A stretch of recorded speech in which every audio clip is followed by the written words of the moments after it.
Hey y'all, and welcome. It is August 1st, and that means we're going to do a July Wrapped. I want to start out this video by saying, one, I'm in front of the window again for some good lighting, but it's supposed to start storming soon. I hope it doesn't. If it does, I don't know what we'll do, but I gotta film this. And so there's also been like a helicopter flying over, there's been sirens. I'm hoping the mic will diffuse all of that or not allow it to be in the video, but just a disclaimer right at the front, this might be a little bit calamitous today. Similarly to last month, my plan is to show you the TBR books I've read, the books I've acquired throughout the month. I think I'll show you the books I would like to read in August. I have some favorites and I have some library books again also. So let's jump right in. There's so many books. I'm just surrounded by stacks of books. First up, for the TBR books that I read in the month of July is Bookshops and Bonedust. This is the prequel to Legends and Lattes, and we are following Viv, who is very early on in her mercenary days. She's left behind by Rackham's Ravens after sustaining an injury on the job. They have to keep going and she can't, so she is in the sleepy coastal town of Merk. And she thinks there's not a lot going on. She's quite bored. She's very antsy to get back to work, but she can't with this injury. She ends up meeting the ratkin Fern, who owns a local bookshop, and in befriending Fern, she helps her with this dying business to bring customers in, to get people reading. She meets a very lovely baker. There is some adventures. We first meet the gnome Galena here, and the epilogue is everything. It's actually after the events of Legends and Lattes. You get a little glimpse of that and a glimpse into the next book, which is called Brigands and Bread Knives. I did not get an arc for that, so I can't tell you anything about it beforehand, but this was so good. Definitely keeping it. I think this was like 4.5, 4.75 stars for me. And before we get too much farther into this, I would like to note that like 4.5 stars for this sort of cozy fantasy is not the same as 4.5 stars for a horror, is not the same as 4.5 stars for like a graphic novel or something like that. My rating system is all over the place. Take it for what you will. I'm going on how I feel in the moment, how I feel when I finish it, and reflect back on what I just read. Those are the stars. Next up was a very recent acquisition, and that is Hellions. This is a collection of Gothic, horror, fairy tale stories. And I liked this. I usually have an issue with collections. They're very hit or miss for me, but I will say from the third story and on, I was in. The very first story reminded me of The Unworthy by Agustina Bestherica. I think that's the author's name. And I had just read that and I did not like it. So for the first story to remind me of it, I was like, oh no. It was the first or second story. And I did start, sorry. No, it is the very first story, Bride. I did start tabbing the ones that were my favorites, but I stopped because I was just tabbing all of them at a certain point. I really, really enjoyed this. I read it kind of slowly and over the course of several days, and I found myself just thinking, especially the Earl King. I don't know why that story like stands out right now to me, but I really enjoyed that one. And it was just a good time. I think I rated this one 4 stars overall because it really surprised me. Next is Welcome to the Hyunam Bookshop. This was great for me. It was more than what I expected it to be. I expected it to be a little cozy, a little whimsical, and like not a ton of substance, just more character driven. But I feel like this had a little more substance than I was expecting. We have bookstore owner Youngju, who's going through, I would say, some pretty serious like family stuff, and she spends her time encouraging others and bringing the light out in other people. I just really enjoyed it. And like I said, it was more than what I expected. This was also a 4 star. Next up, I no longer have the book, is Say You'll Remember Me by Abby Jimenez. I had pre-ordered it, and when it came out, there were very mixed reviews. So I had a hard time starting it. My friend read it, she really liked it. I started it and almost automatically DNF'd it. Within maybe the first couple of chapters, there were a couple of things that really rubbed me the wrong way. And I just felt like, okay, this isn't going to be the one for me. My friend Kat had said how emotional it made her and that she thought it was great and it had her crying and, all of these sorts of things. And that, maybe if I'm willing, I should give it another chance. I did. I don't want to say I regret it, but I kind of wish I hadn't spent the time on it. I did not like this book. I feel like this was Abby Jimenez's personal like voodoo doll or something to these characters. I don't know. I did talk about it briefly in my last video, and I tried not to review it too emotionally because my reaction to disliking it was quite emotional. I was very confused and unhappy with the result, with how I felt, with the story. It was just a constant one bad thing after the other. Nobody could catch a break. It just felt like so hopeless. And I understand that there is a beauty in moving past that, but good Lord, it just never stopped. I couldn't get over it. I have absolutely loved the other books of hers that I've read. So this was just 2.5 stars for me. And I already gave it to my friend Kat, who loved it. And I'm so glad that she did. Next up was The Paleontologist by Luc Dumas. I also did not like this almost at all. The story seemed great. The idea seemed great. You have a paleontologist who, after kind of rough breakup, moves back to his hometown and starts working at the museum where 20 some odd years beforehand, his sister went missing. She was kidnapped from the museum. Or so everyone thinks.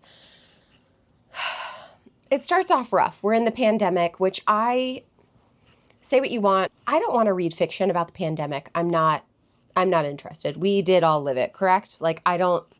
So main character Simon is also just kind of a friggin' baby, in my opinion. I did not love him. He frustrated me. The side characters were better. The ending, like I said, this was a cool premise, right? He moves back to his hometown. He's working in the museum where his sister disappeared. Maybe he's going to figure out what happened to her after all these years. It's so dissatisfying. It is so dissatisfying. Simon is such a baby. He's so naive. He's so deeply unlikable.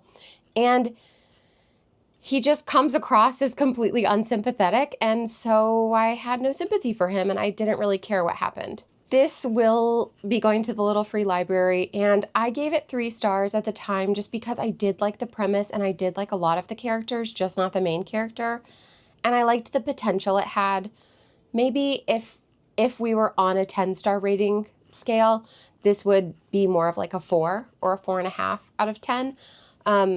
But 3 is what I gave it at the time. I'm just going to ride with that. Next was a real winner. This is Murder by Cheesecake. It is the Golden Girls murder mystery cozy nonsense. I loved it. I gave this 4 stars.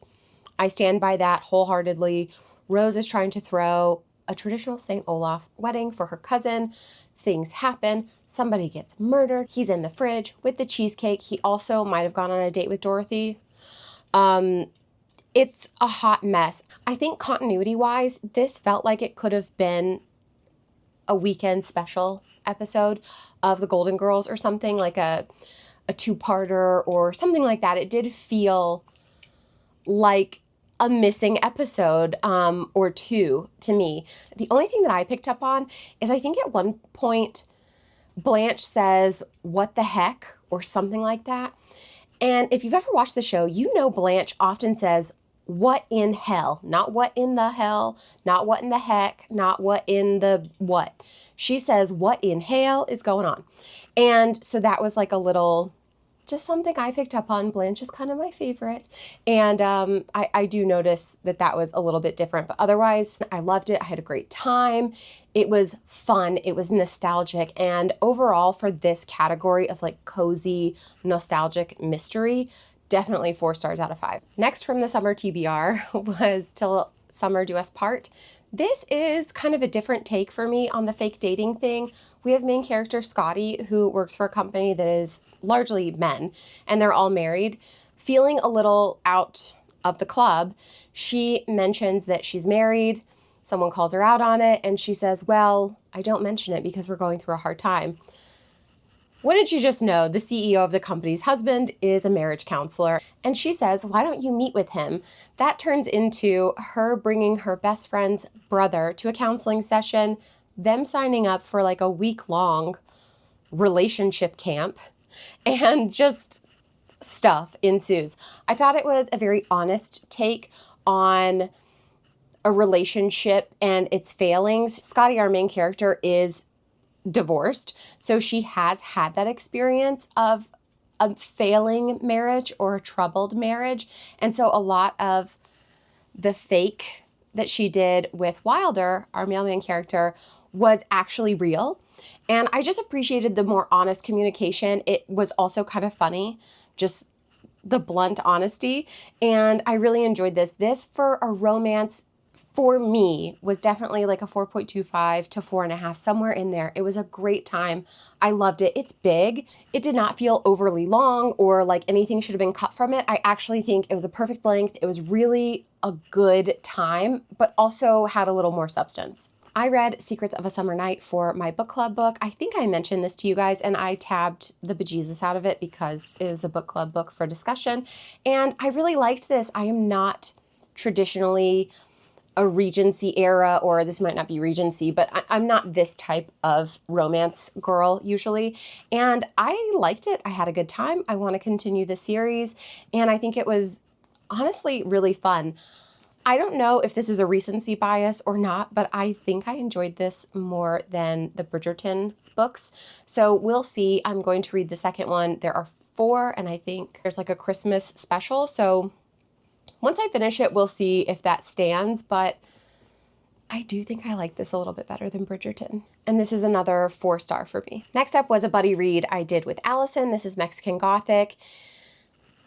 It was also not for me. This was just not for me. I don't know if it is my recent obsession with T. Kingfisher and her type of writing and her type of horror.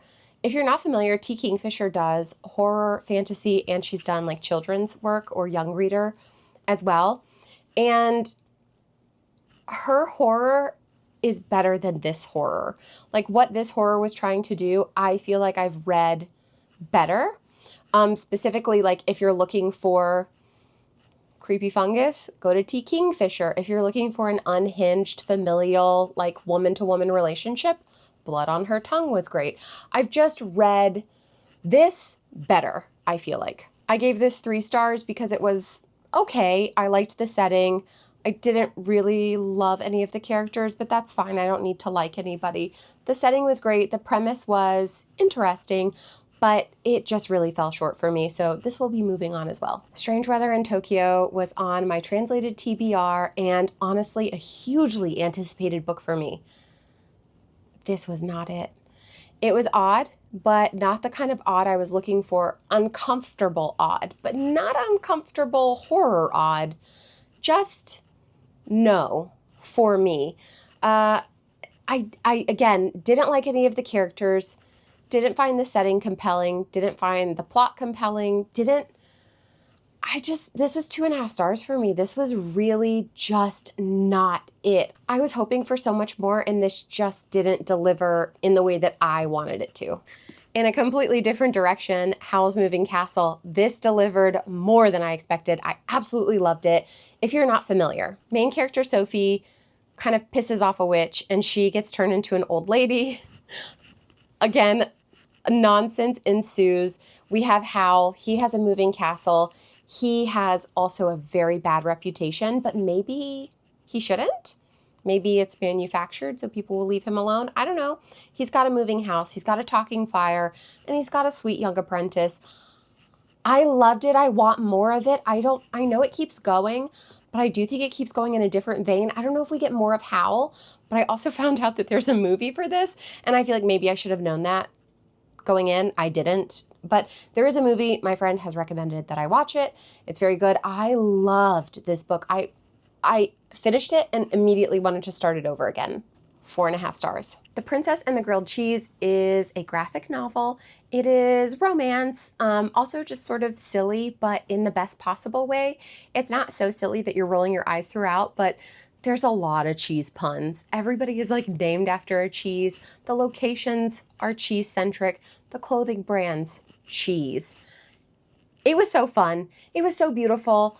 I'll see if I can show you some of the art in here without too many spoilers.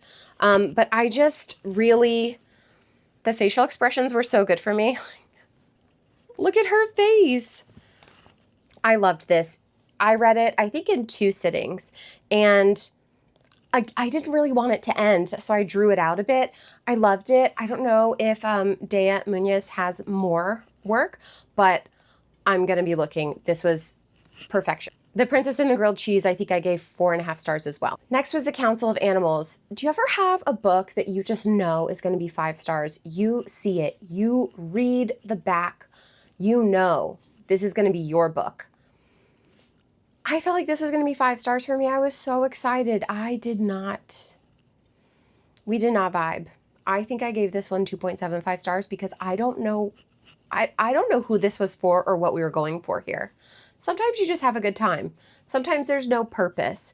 This was not that. This was odd. Again, not in a way that I like odd books. This was not that kind of book. After a calamity, this is what it's called in the book. That's going to be my word of the video. After a calamity rids the world of like 99% of humanity, the animals band together to decide if they should help the humans survive or not. I feel like they spent a lot of time trying to decide and a lot of time not deciding. The ending felt very rushed. Again, I don't know who this was for or what the message was, but this is also going to the little free library. I hope it finds the people it was intended for. I will say, I don't know if the author also illustrated it. That would probably be good for me to know. But there are images. I really liked the pictures. I really love the cover. Look at those sweet animals. There's your little scorpion. I wish I had liked this so much. I wish I had liked this, but I didn't. Also this month, a Kindle book. I managed to finish my arc for Hemlock and Silver. I have a longer review on my Fable, and I think my Fable and my Goodreads account.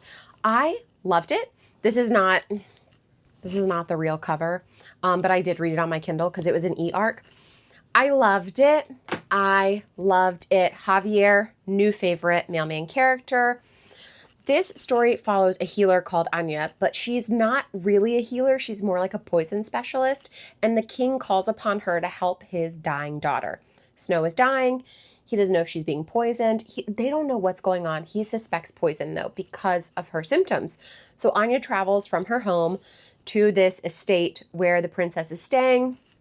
One of her guards is named Javier. We love Javier. I love Javier. I had a great time. It went a direction I was not expecting.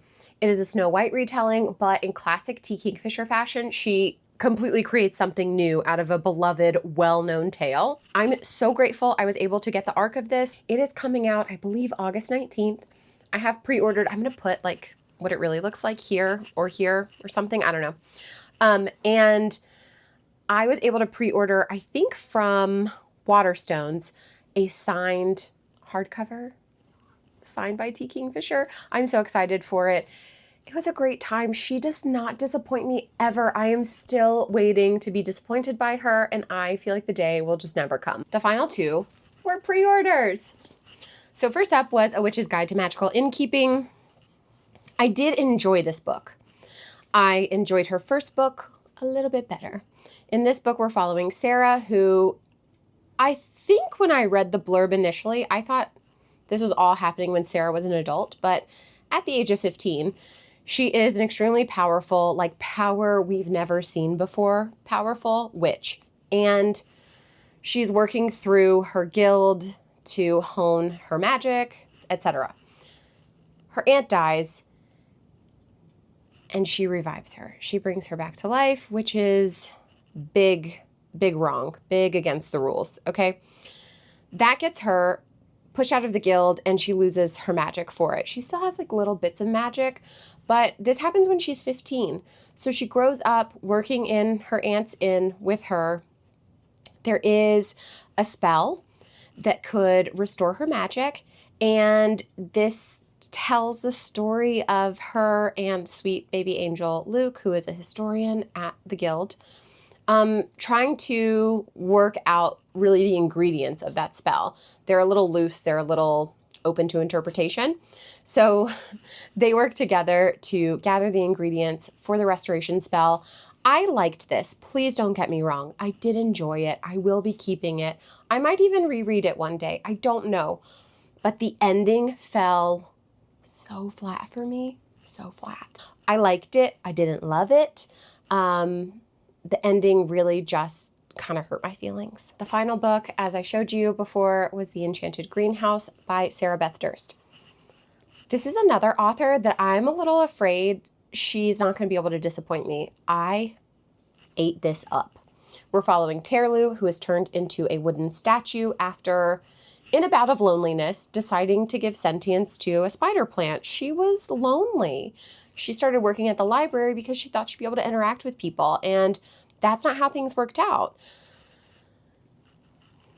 To make an example of her, she is judged very harshly, turned into a statue, and I think 6 years later, wakes up on this island with a huge enchanted greenhouse.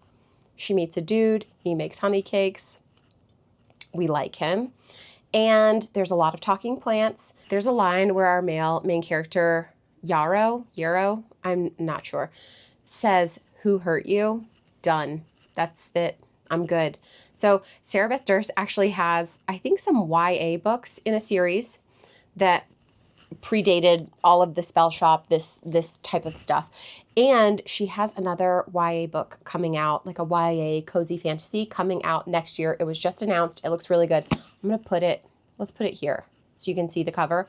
Whoo, it looks good. I've already applied for an ARC. I hope she comes through for me. I did not get an ARC for this one, which is fine. I had a great time. It was beautiful. And we get a little peek into the situation with Kiala and Kaz, who are on Caltray. I think that was the island where she had set up her jam shop and things like that. So it's like things all coming together. And I sincerely hope that we are not out of this world. I hope Sarah Beth Durst will take us back many, many times and introduce us to many, many characters.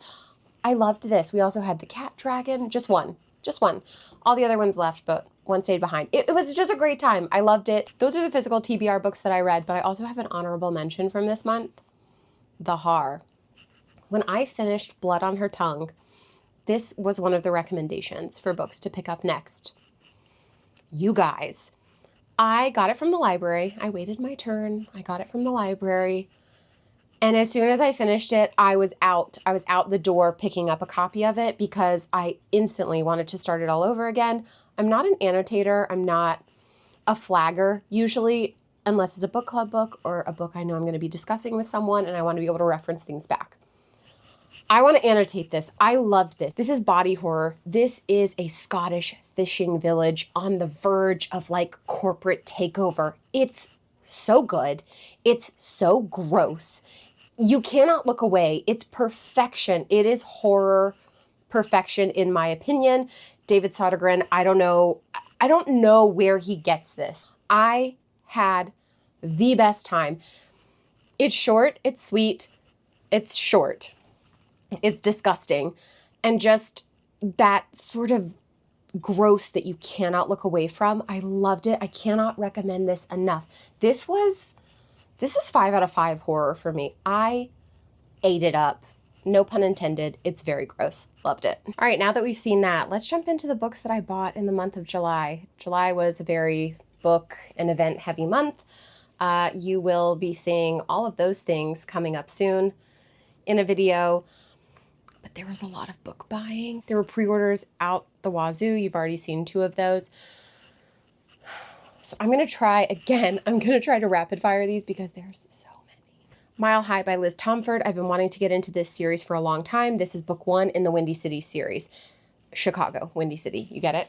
They're sports romances. I believe This first one is about hockey. I think there's baseball and there might be basketball in the series. I also believe, I could be wrong.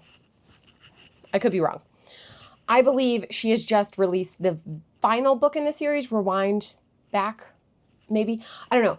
But I've been a little thirsty for this series, and I felt like if I bought the book, I would jump into the series.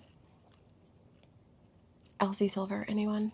In the theme of sports romances, I got Behind the Net, and what is this one? The Fake Out. These are books 1 and 2 in the Vancouver Storm series, hockey romances. Again, I've been wanting to get into this series. Barnes & Noble had a buy one, get one half off romance books. So, I'm sorry. When I was in Barnes & Noble buying those Stephanie Archer books, I saw this. It's obviously a translation. And it has a red wiener dog on it. And I have 2 of those in real life. It caught my eye, obviously. This is called The Passengers on the Hakuyu Line. I'm so sorry. I don't know. It's a translation. It looks great. There's a dog. I don't even think I read the inside cover. Maybe I did. But it's about the things that happen on this train that travels between 2 Japanese cities, neither of which I feel comfortable pronouncing for the potential to offend millions. I don't know. But isn't it cute? Look at that little ween. Oh God, I do love them. I possibly feel the most shame about this book, The Conditions of Will by Jessa Hastings. I've previously said in my private life that I will not read Jessa Hastings books. And I hold to that. I'm not reading Magnolia Parks. That sounds like toxic British Gossip Girl on speed. And I'm not interested. But this is different. I think this is a standalone. I'm hoping this is a standalone. It's about Georgia. She is based in London. Her father passes away. She comes back. Her brother's alcoholic. I think they're interested in the same dude. It sounds like it might tear you to pieces. I could maybe handle that. I don't know. This is a problem because I just kept seeing it everywhere, and that convinced me that I wanted to read it. I do think I want to read it. I don't think this is one of those like influenced situations. I would like to read it. I'm a little scared of it, but not in a bad way. I think it's going to be good. I think it might like emotionally impact me more than I'm interested in at this moment. I'm just trying to breeze through the summer, man. It's been so busy. I'm just trying to float through, okay? But it's gorgeous. It's got deckled edges. I also picked this up at Barnes & Noble, and I have a really good feeling about it. Talk to me in 6 months once I've read it. Martha Wells is quickly becoming one of those authors who I read the Murderbot Diaries, and now every time I see one of her books, I just pick it up. The Emily Adventures is actually like 2 books in one, I believe. And this might be more of a YA or at least like new adult type tale. There's pirates, there's adventures. It's Martha, and I picked it up. I went to a new to me bookstore this month, and I've been in this Southern Gothic creepy mood. So while I was there, I did pick up Smother Moss. This is set in the 1980s in Appalachia. And I think it centers 2 sisters whose mother works in an asylum. Their community is rocked by a very gruesome murder, or maybe it's a double murder, of hikers near the trail. The sisters seem to have like some secrets or things they're hiding from each other. I don't know. It's beautiful. I had also seen a lot about it making the rounds recently in that sort of creepy Southern Gothic genre that I've been craving a little bit lately. So this felt like a natural acquisition, and here she is. The Bogwife is in a similar vein. I got it at the same store. I know this is also set in Appalachia. I'm not sure of the time frame or really what's going on, but I had seen a lot of it, and it's one of those that I have a feeling I'm going to really enjoy. So I was caught up in the moment. I was excited to be in a new bookstore, and I grabbed this one too. Okay, I'm back after a brief intermission. If I look like a glazed donut, it is because I had to help Elod with something outside, and the heat-humidity combo at this time is oppressive. Picking up where we left off, I went to an author event for Candy Steiner. The event was put on because she had 2 new trad releases. These are her first trad releases, I believe. So these were my ticket to the event. I picked them up when I got there. I don't know too much about them, except that they're both sports romances.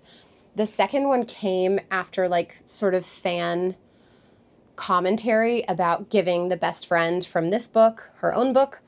In this book, I think our female main character uses season tickets for football to meet or like date men. And yeah, I don't know. It sounds great. I do really like Candy Steiner, and I'm just like so happy for her that she is being traditionally published and that she's working with Arndale, who seem to really care about her work. So these were released or re-released in this format with the publisher. She has something else being released with them this year, I believe. And then it looks like her Kings of the Ice series is also going to be re-released in this sort of like cartoony cover format. While I was at Eagle Eye, which is where the event was held, I did have kind of a long wait time to meet Candy, so I did some shopping while I was in there, and I found another Martha Wells book. I don't know much about this. I did read the synopsis before I picked it up, and it did sound interesting to me. It's also fantasy Martha Wells, so I'm probably gonna like it. This is called The Siren Depths. I believe it is book 1 in a series, and it is a mass market paperback, but it's very floppy.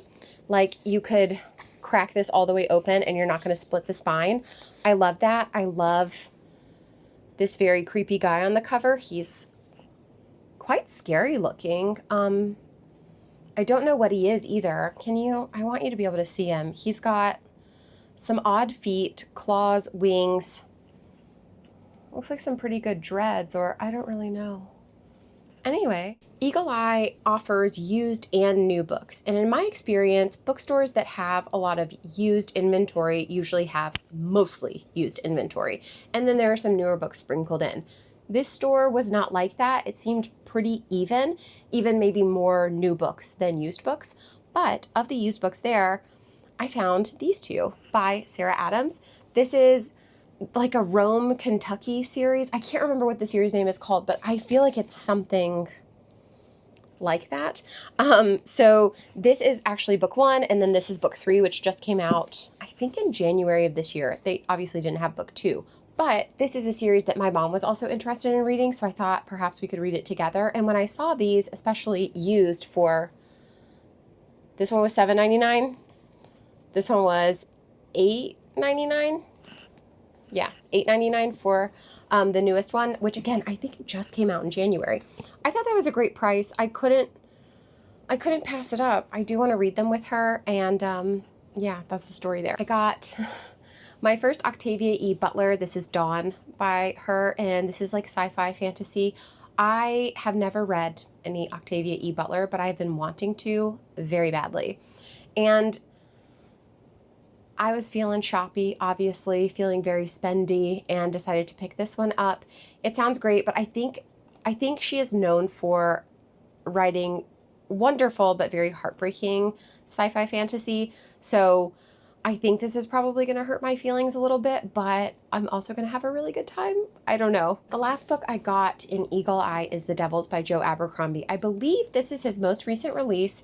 It is currently a standalone, but I'm afraid this might be part of a series.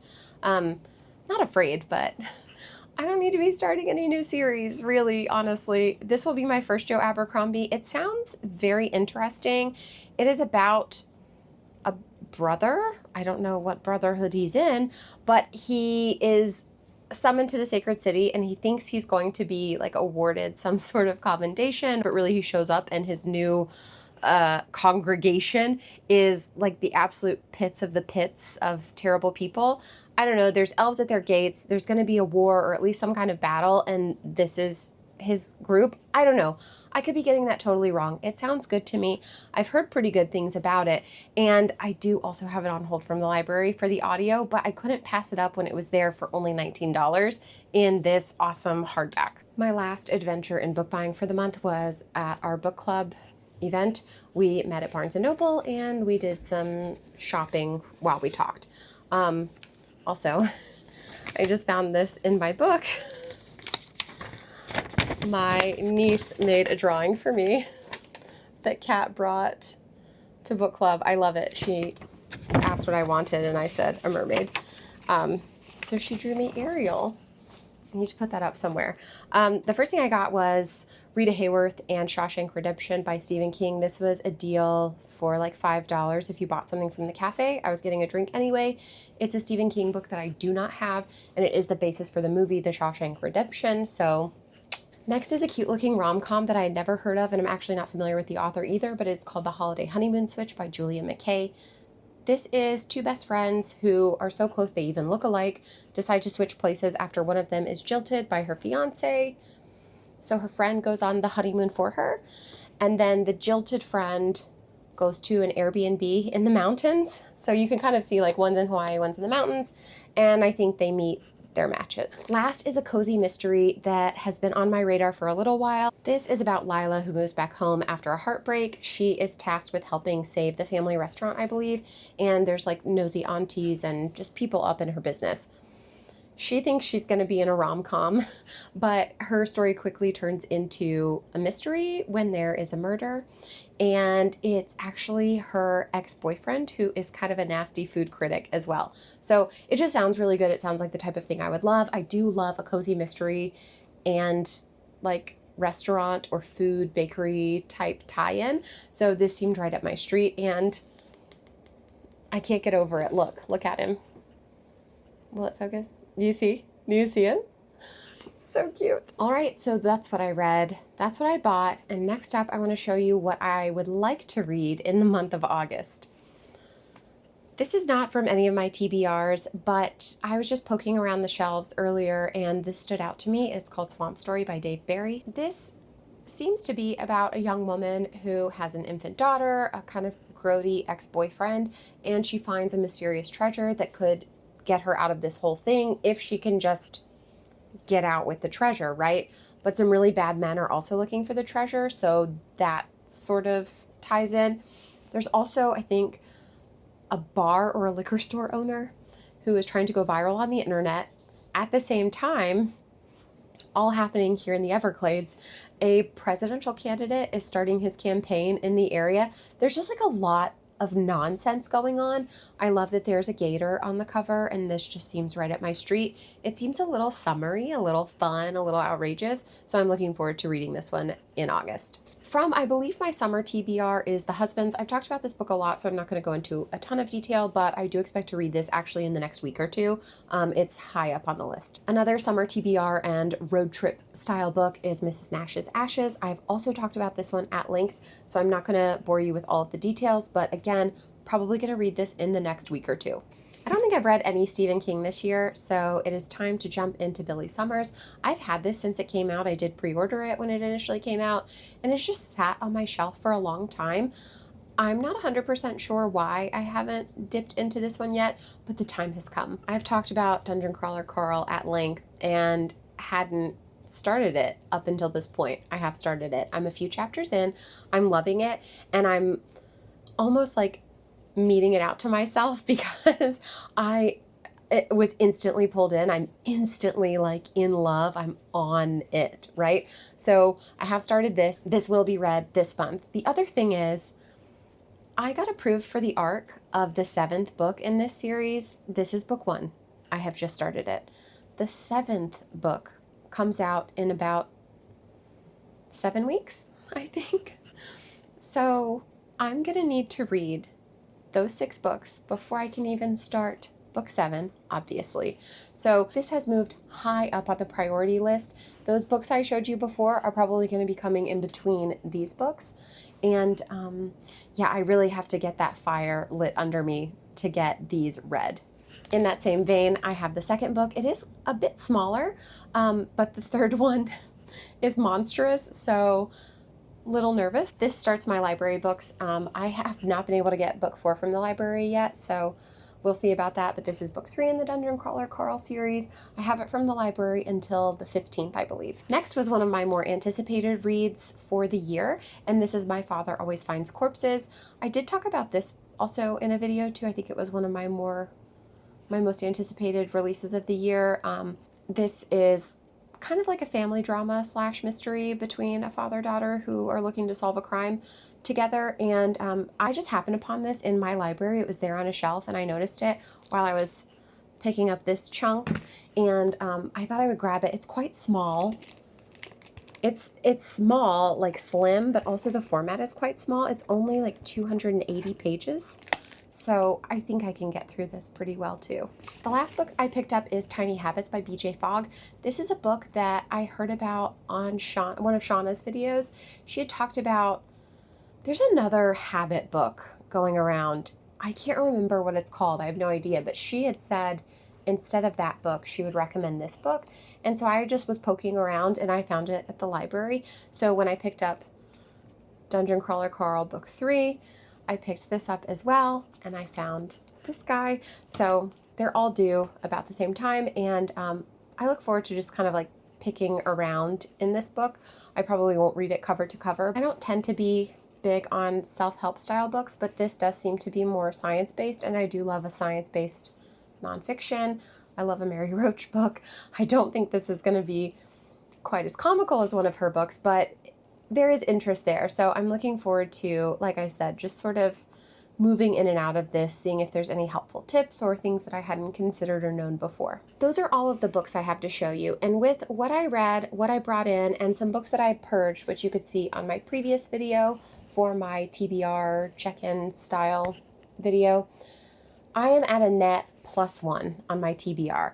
We started July 1st with 311 books, and today is August 1st, and there are 312 books on the physical TBR.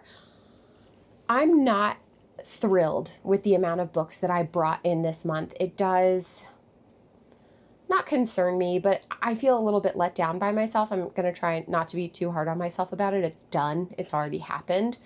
But I do want to go into August with a little bit of a different mindset. I'm going to be traveling a lot. I know I'm going to be bringing in books. There are some British editions of books that I want to get while I'm in Hungary. I can order them from a retailer there and they'll have them delivered to the store. I can pick them up. Like, it's a really great situation since we're not going to be able to go to England. So for example, I know 4 books will be coming in because it's a series and I know that that's what I want.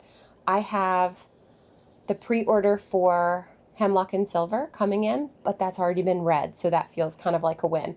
I will have also read Heartstrings by then, which is also coming out in August, and I did pre-order it. So I know like those things will sort of cancel out, but I'll be in Boston and going to a few bookstores while I'm there, so I might pick something up. My plan is not to, because I don't want to travel to Europe with books. But all of that to say, I know there will be some book buying. I'm going to try to be a little more critical and a little more disciplined about which books I choose to bring home with me.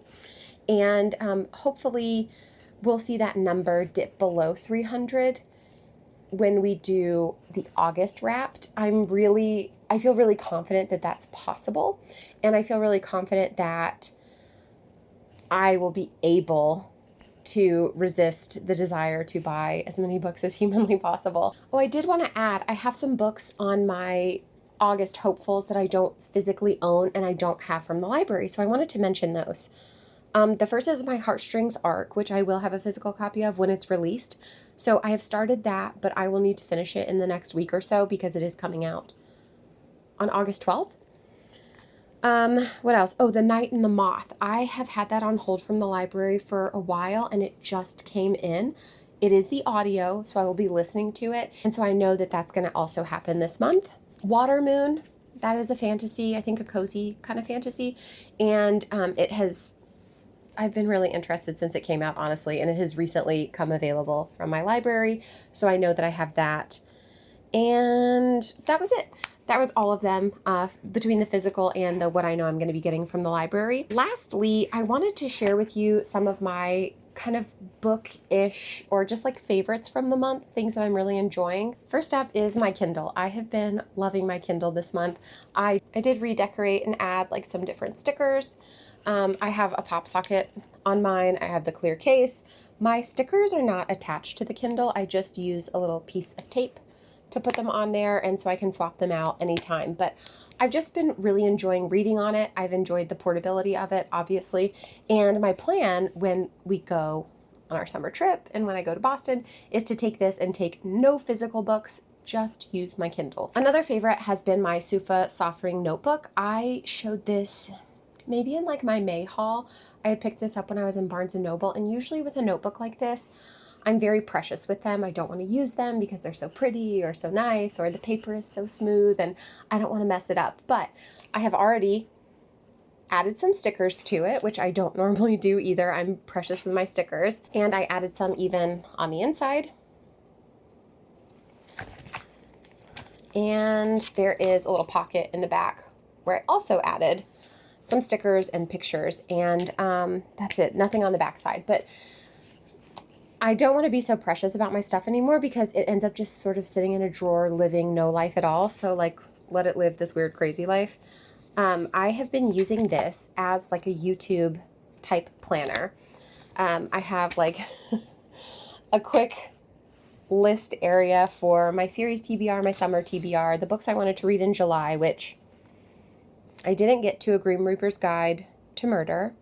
I didn't get to Failing Up, The Wild Robot, Best Hex Ever, Monster Calls, Wildwood, Mrs. Nash's Ashes, Save Your Breath. Like, there's a lot that I didn't get to, but it was fun to have this little list and be able to check things off as I went through them, because for the most part, I did read a lot on that July TBR.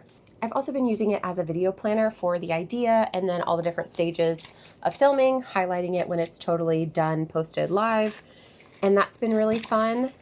And then farther back, I just have notes like per video that I can reference throughout, or, you know, something that isn't fully fleshed out yet. I can kind of put all of my ideas there in one place, and all of my YouTube stuff is there. I also printed these little tiny calendars, if you can see, and that is just going to help me plot out my videos in one place as opposed to trying to put it in my regular planner where the rest of my brain lives. This can be just for my YouTube brain.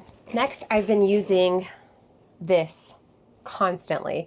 I have been taking it almost everywhere with me. I love a reusable bag. I did get this when we were in M. Judson in Greenville, and I've just loved using it. I found an excuse to take it with me really everywhere when I'm book shopping, when I've been to like my craft events throughout the month, and I'm just so pleased to have it, and it's really coming into a lot of use. The last little favorite that I want to show you is a gift. My dad bought me this. It is a book mug. It's very interesting. I don't know what it's made of, but it did have, I'll show you, it had a cup in here, right? You can see the cup is no longer there. It was like a metal cup. It was a little rough, I'm not gonna lie to you. And it had been glued in here. The glue is still there, but it wasn't in there very well. And honestly, as soon as I saw this, all I could think was, I wanna put one of those flameless tea light candles in here. And what is this made of, like acrylic or something? I don't know, but it's kind of translucent. So I thought I could put one of those flameless tea lights in it, and it would be pretty cool on my shelf. So I did get a flameless tea light. And you can kind of see a little bit of a glow in there. It's better when the lights are off. I'll take like a little clip of it and maybe insert it here so you can really see it in its full glory. But I just thought that was really thoughtful of him to order that for me and to give it to me. I'm sure he got it from Amazon. I thought it was really thoughtful and sweet and a nice addition to the decor on my shelves. All right, I believe that wraps it up. This may be the longest video I have recorded to date. I don't know. It's gonna be so much fun to edit. But if you made it this far, you're a real one. Thank you so much for watching. I hope you'll come back for more. I have my July adventures coming. We have another little travel vlog coming, and more adventures all summer long. Thanks so much for watching. Bye.